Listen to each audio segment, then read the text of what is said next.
Melhor. Irmãos, estou feliz nessa noite de poder estar juntamente com vocês, louvando e bendizendo o nome do Senhor Jesus Cristo. Aliás, antes de começar a pregar, eu quero agradecer a oportunidade que foi nos concedida nessa noite e agradecer também o belíssimo mês de janeiro que o Senhor nos deu. Pude estar presente quase todos os cultos aqui neste mês de férias e foi maravilhoso. Tudo que aprendi, que ouvi, que me alimentei, desde as aulas da escola dominical, os cursos de oração e os cultos de doutrina.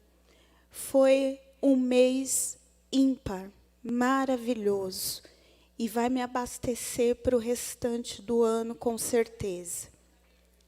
Abra sua Bíblia no livro de Juízes, capítulo de número 6. E nós vamos ler versículos 11, 12, 13. Como é uma leitura muito conhecida dos irmãos, eu não vou me estender na leitura e vou ler apenas alguns versículos, porque os irmãos já conhecem esse contexto. Vamos ler o 14 também. Diz assim a palavra do Senhor. Então, o anjo do Senhor veio e assentou-se debaixo do carvalho que está em Ofra, que pertencia a Joás, a Biesrita, e Gideão, seu filho, estava malhando trigo no lagar para o salvar dos midianitas. Então, o anjo do Senhor lhe apareceu e lhe disse: O Senhor é contigo, varão valoroso. Mas Gideão lhe respondeu: Ai, Senhor meu, se o Senhor é conosco, por que tudo isso nos sobreveio? E que é feito de todas as suas maravilhas que nossos pais nos contaram, dizendo: Não nos fez o Senhor subir do Egito? Porém agora o Senhor nos desamparou e nos deu na mão dos midianitas. Então o Senhor olhou para ele e disse: Vai nesta tua força, e livrarás a Israel das mãos dos midianitas. Porventura não te enviei eu? Só até aqui, irmãos. Irmãos, a Bíblia nos diz que o livro de Juízes é um livro de altos e baixos, de declínios e de resgate, de regeneração. Ora o povo estava servindo a Deus, ora se esquecia do Senhor. E a Bíblia vai relatar que após 40 anos de paz, após o juízo de Débora, o povo voltou a se corromper. Voltou a fazer aquilo que a Bíblia fala que era mal aos olhos do Senhor. E lá no início do capítulo, o Senhor vai dizer que os entregou nas mãos dos midianitas. Forma esta de juízo de Deus. A Bíblia vai dizer ainda que esses israelitas agora estão oprimidos de tal forma que eles plantavam, mas eles não colhiam. Ou colhiam muito pouco daquilo que plantavam.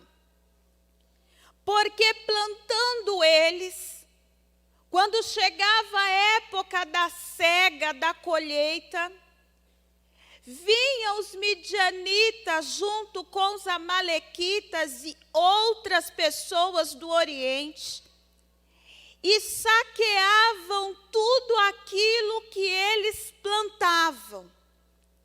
Vinham com tendas, com camelos e com toda a sorte sorte de apetrechos e ficavam ali até esgotar a terra, até não ter mais nada.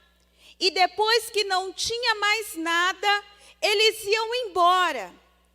E os israelitas voltavam a plantar, mas não para que eles colhessem, mas para que os inimigos colhessem. E isso durou 7 anos. E durante 7 anos esse povo plantou para outro colher. Chegou um período em que eles bolaram uma estratégia. Vamos entrar em cavernas, vamos entrar em covas, vamos nos esconder e salvar um pouco daquilo que plantamos. Sabe aquele jeitinho, que no acaso não era brasileiro, era israelita? Ao invés de eu consertar, eu dou uma ajeitada. Não dá para colher tudo, mas dá para colher um pouco. Então eu entro numa caverna, pego o que cabe na minha mão, coloco lá e tá bom. É o verdadeiro tá ruim, mas tá bom. E a gente vai empurrando assim com a barriga. Mas a situação foi piorando muito. E piorou tanto que a Bíblia diz que eles clamaram ao Senhor. E clamaram não com amor. E clamaram não por arrependimento. Mas clamaram por interesse. Senhor, essa situação está ruim. Dá um jeito. Clamaram não pelo relacionamento, mas clamaram pelas mãos, pelos bolsos de Deus. Era uma situação de egoísmo, onde não se reconhecia o estado em que se estava, em que se precisava melhorar. A Bíblia diz que mais uma colheita se aproximava. E enquanto alguns se preparavam para correr para a caverna, Gideão bolava uma outra estratégia. E ele leva a sua colheita de trigo para o lugar de pisar uvas. E ele começa a malhar o trigo no lagar. Mas uma coisa inquietava Gideão. E eu posso dizer isso porque quando o Senhor se apresenta a ele, é a primeira coisa que sai da sua boca. Senhor, não está certo o que está acontecendo. Alguma coisa está errada. Há algo incoerente. Havia uma inquietação. E enquanto trabalhava, ele se inquietava. Olhava ao redor. Via os seus irmãos correndo para a caverna. Via os acampamentos dos midianitas se mobilizando para invadir. O Senhor chega até ele e senta. Eu gosto de observar o comportamento de Deus. Deus senta e começa a assistir a Gideão. Olha para ele e diz: o Senhor é contigo, varão valoroso. E ele expressa a sua inquietação e diz: Senhor, se o Senhor é conosco, porque tudo isso nos sobreveio. Se a tua presença é conosco, Isso não poderia estar acontecendo. Enquanto Israel clamava a Deus, inquietos por que os midianitas estavam aparecendo, Gideão clamava a Deus, indagando por que Deus havia desaparecido. Dá para entender as prioridades, dá para entender as preocupações e as motivações. O que motivava Gideão era a escassez de presença de Deus e não a presença dos midianitas. Enquanto o restante se preocupava que os inimigos se agigantavam, Gideão se preocupava por que a presença de Deus diminuía.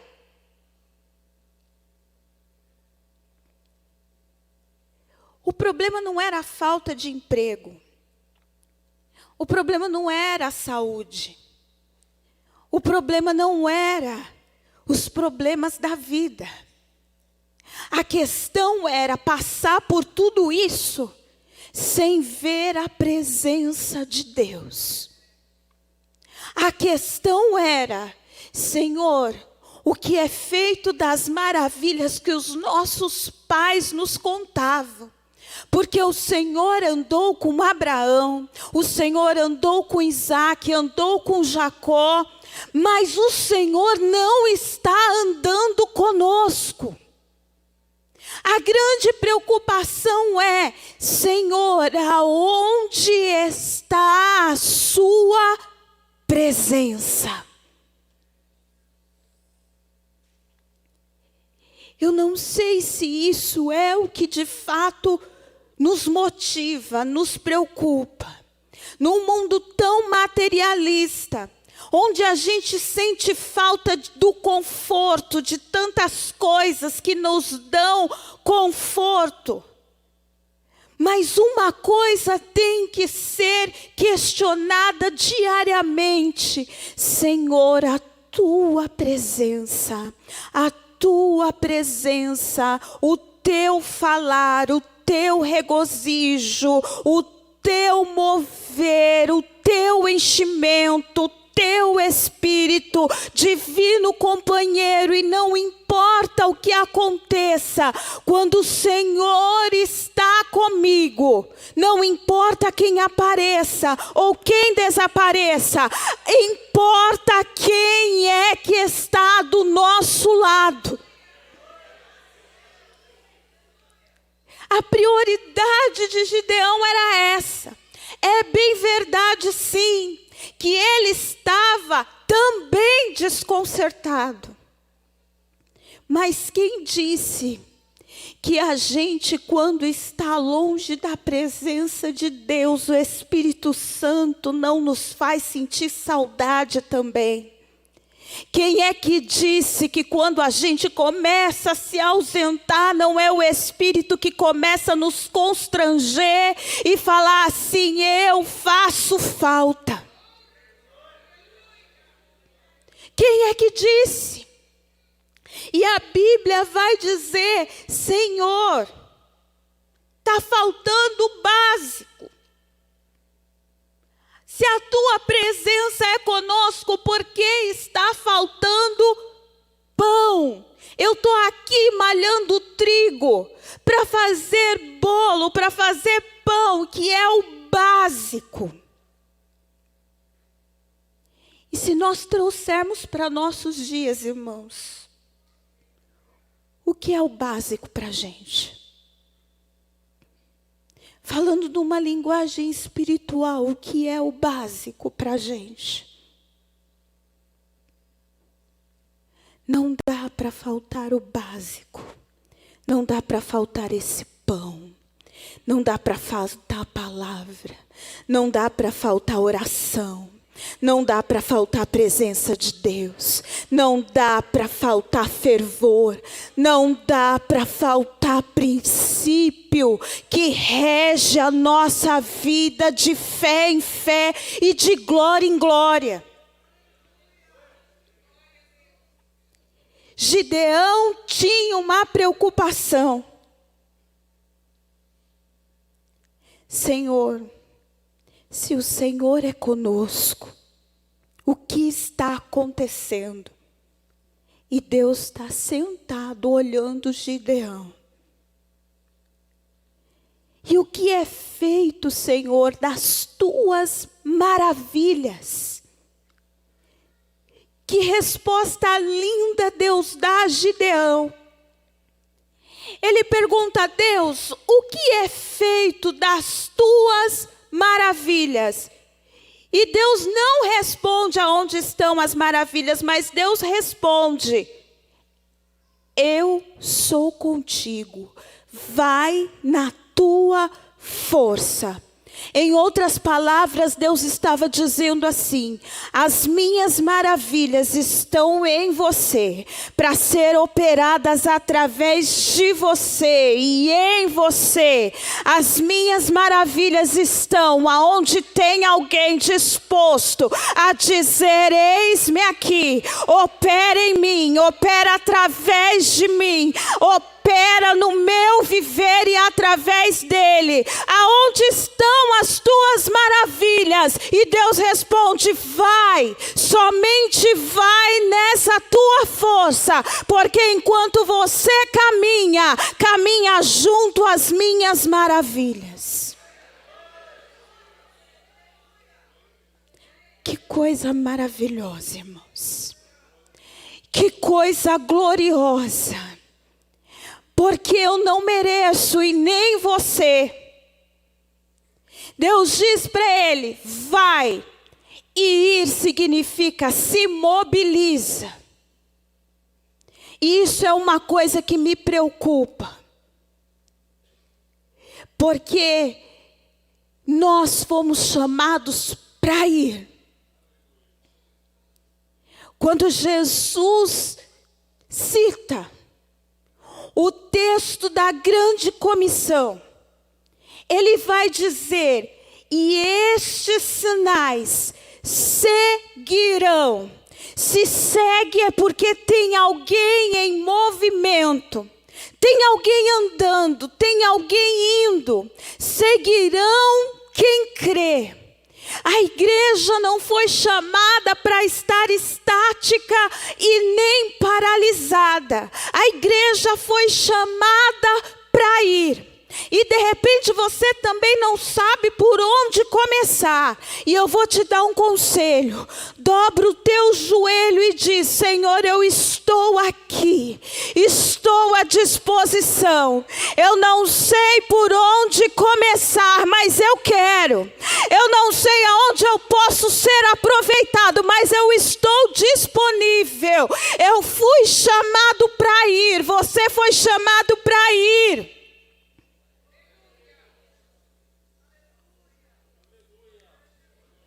E em nome de Jesus, essa paralisia ela tem que sair. Essa paralisia, essa prostração, essa apatia, ela tem que sair. O Espírito tem que nos envolver, nos motivar e nos levar, porque nós fomos chamados para ir. E porque nós fomos chamados para ir? Porque nós, igreja do Senhor, temos o que o mundo não tem. Podemos oferecer o que o mundo não pode. Nós somos capacitados por Deus. Temos tesouro dentro desse vaso de barro. Vai nessa tua força, igreja, nessa noite. Não para, não paralisa, mas caminha em nome de Jesus.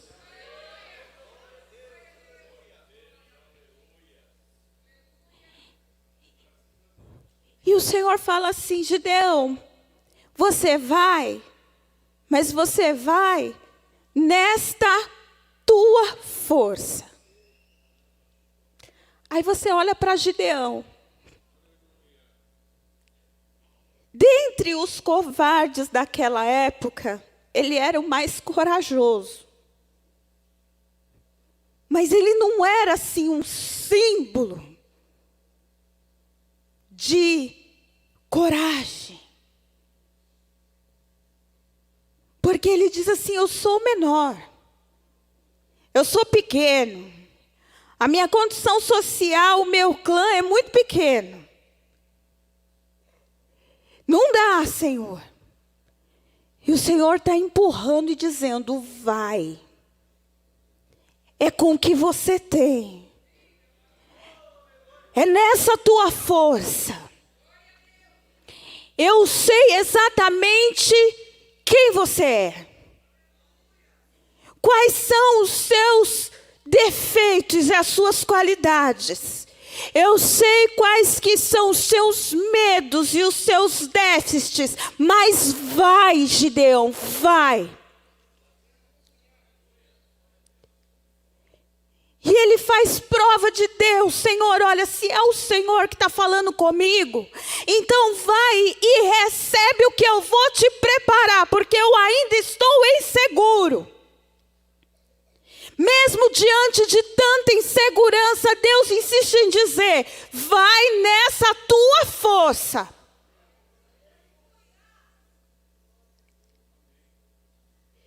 Quer um conselho?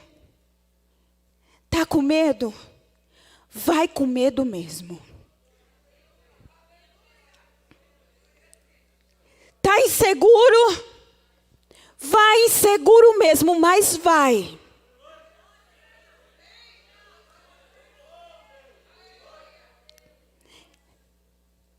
Está tremendo?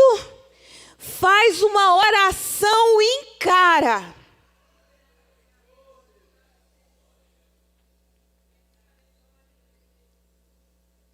E o Senhor diz assim: Gideão, essa tua força é a medida. Porque não é você que tem que aparecer. Se você for fortão demais, se você for capaz demais, aonde é que eu vou entrar? Porque o meu poder, Gideão, se aperfeiçoa na fraqueza. Então, fraqueza para o crente não é demérito, é graça. Eu não posso, mas Ele pode. Eu sou fraco, mas Ele é forte. Eu não tenho capacidade, mas Ele me capacita. E os meus pequenos avanços, o Senhor vai empurrando e vai dizendo: vai. E eu vou capacitando, e eu vou abençoando.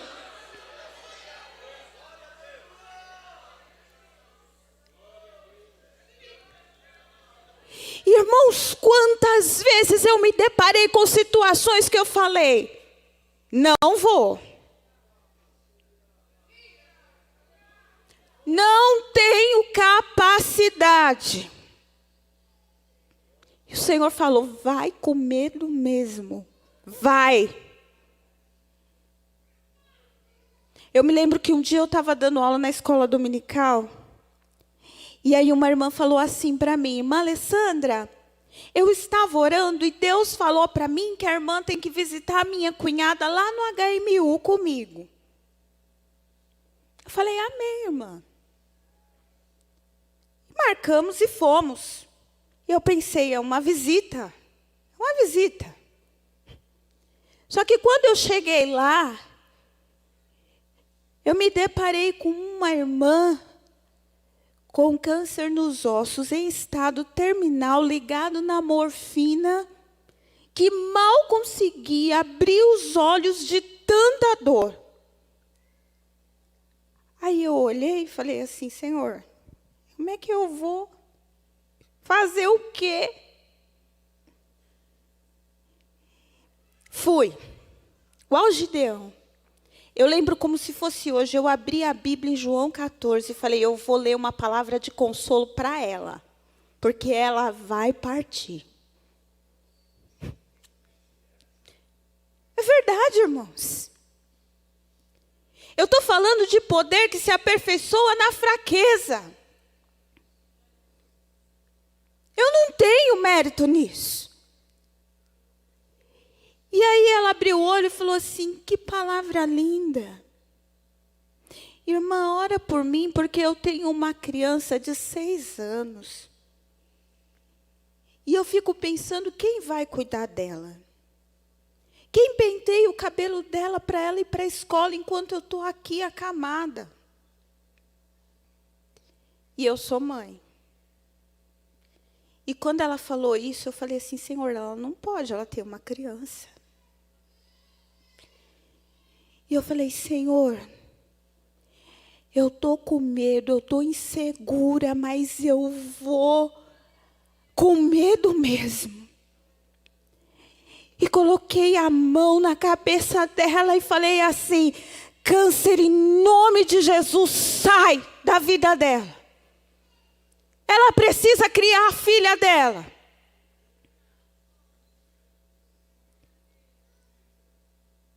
E para a glória do nome do Senhor, o Senhor a curou. Restabeleceu. A irmã que pediu para eu ir orar estava sexta-feira aqui, no culto de ensinamento, e eu perguntei: como está a sua cunhada? Está bem. O câncer nunca mais voltou. O mérito não é meu, porque eu cheguei lá fazendo leitura para ela partir. Mas o Senhor que nos mobiliza e diz: vai, porque não é você que faz, sou eu que faço. Naquele dia, aprove curar, aprove restaurar, aprove edificar. Então você que fala da palavra de Deus, fale mesmo, porque é o Senhor que vai fazer a obra no coração do ouvinte.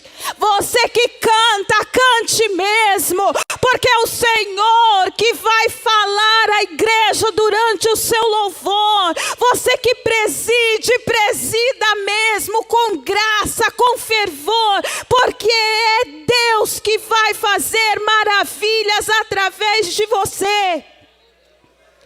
Aonde estão as tuas maravilhas, Senhor? Eu estou vendo um plenário cheio de possibilidade aqui, da maravilha de Deus se manifestar. Eu estou vendo um plenário cheio aqui, de gente cujo Espírito pode se apossar e operar, e as maravilhas de Deus aparecer. Você é uma possibilidade.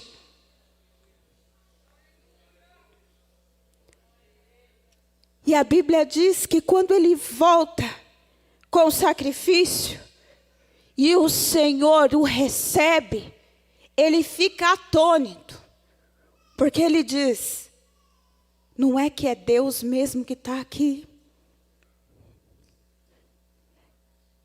Eu vou morrer, porque eu estou cheio de pecado. Tem altar de Baal no meu quintal. E eu estou vendo Deus face a face. E o Senhor olhou para ele e falou assim: fique em paz, Gideão. Você não vai morrer. Eu vou te aperfeiçoar. Eu vou zerar. Vamos começar de novo. Eu quero trabalhar através de você. Talvez você entrou aqui acusado, cheio de culpa, dizendo: eu nem sou digno de estar sentado nessas cadeiras. Bem-vindo ao meu grupo, porque eu também não sou digna. Mas eu olho para a cruz de Cristo, que zerou e disse assim: tenha paz, anda na minha presença e tenha paz, porque eu sou capaz de escrever uma história nova através de você.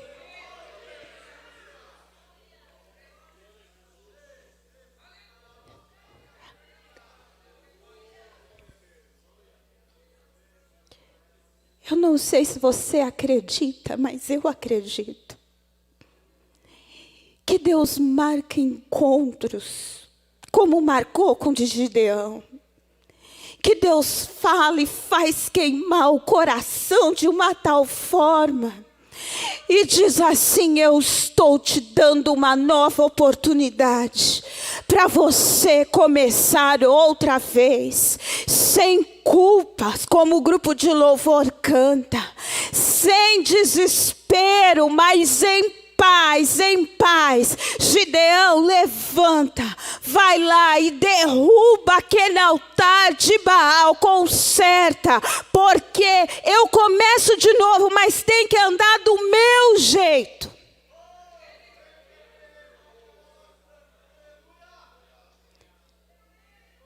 Tem esse pequeno grande detalhe.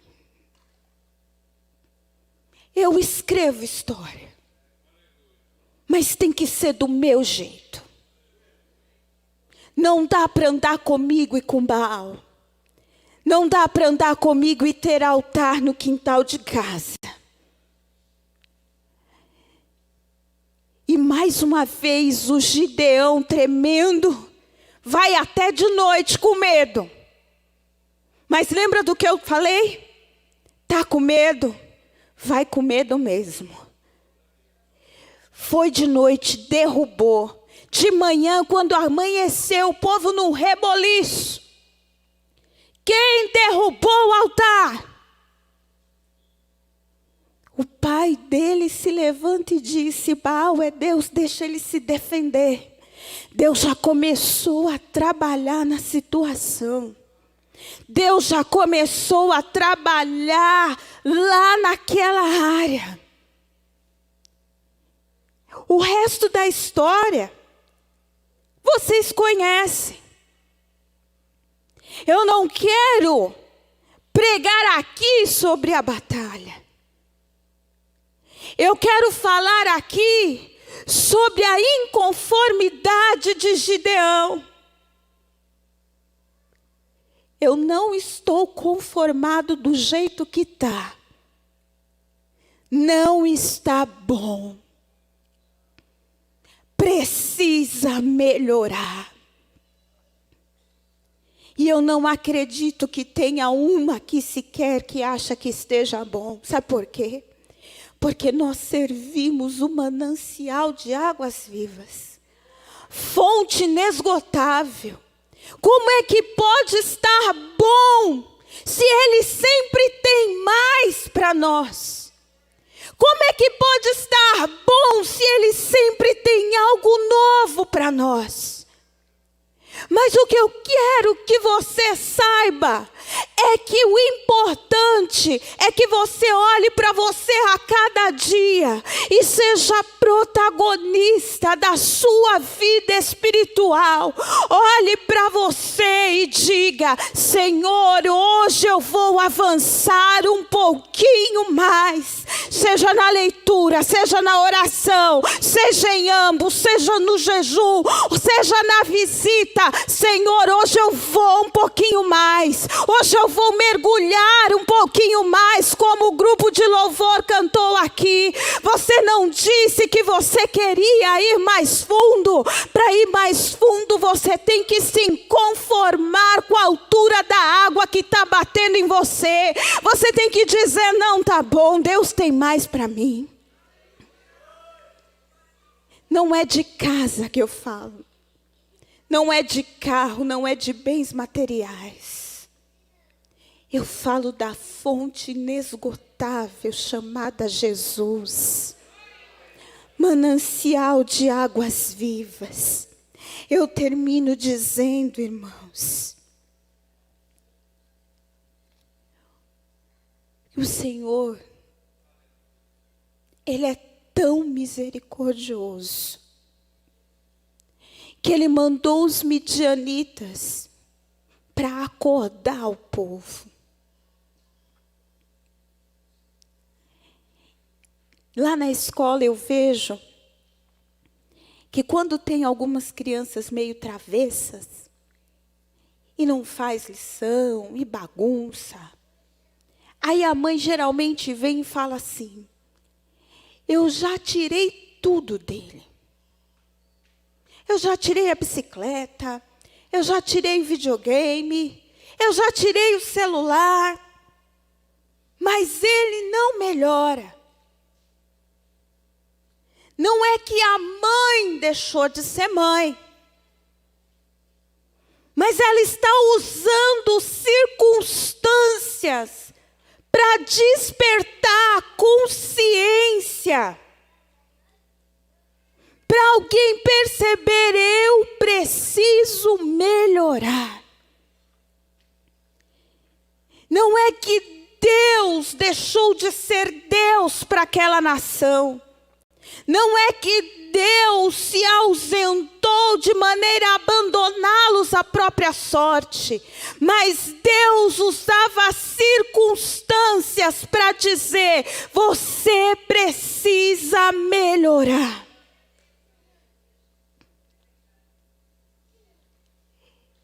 Eu gostaria de saber se nessa noite tem alguém aqui que está nos visitando e que ainda não serve ao Senhor Jesus como Salvador, mas que você veio aqui com uma motivação.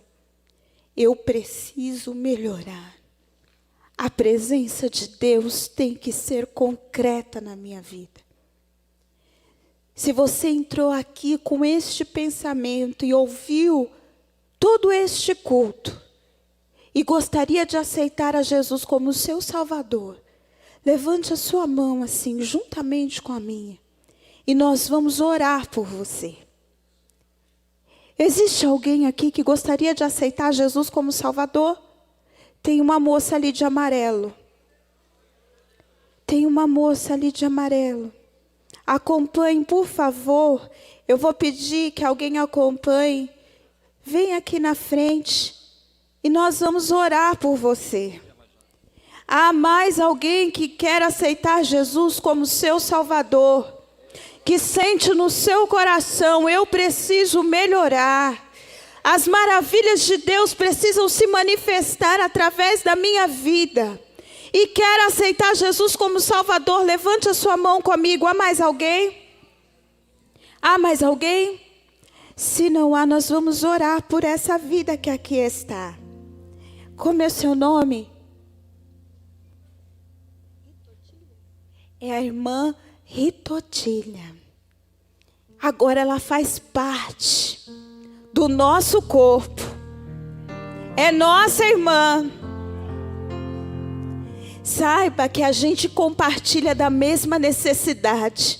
Nós precisamos desesperadamente todos os dias de Jesus. Igreja, curve a sua cabeça. Com a permissão do pastor, nós vamos orar pela irmã Ritotília, para que o Senhor venha trabalhar na sua vida. Bendito Senhor, nós te agradecemos, ó Deus.